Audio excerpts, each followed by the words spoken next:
Leonardo nasce il 15 aprile del 1452 a Vinci, un piccolo paese che si trova non lontano dalla città di Firenze, in Toscana. Il padre è Piero da Vinci, è un uomo ricco, un notaio.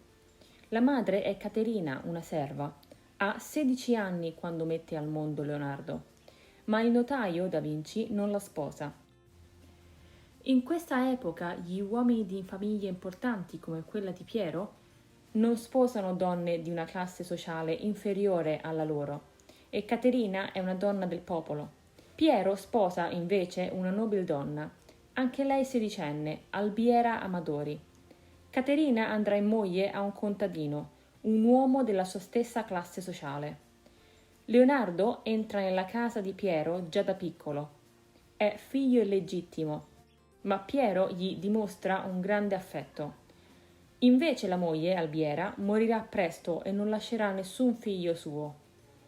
Leonardo passa anni felici nella sua casa in campagna.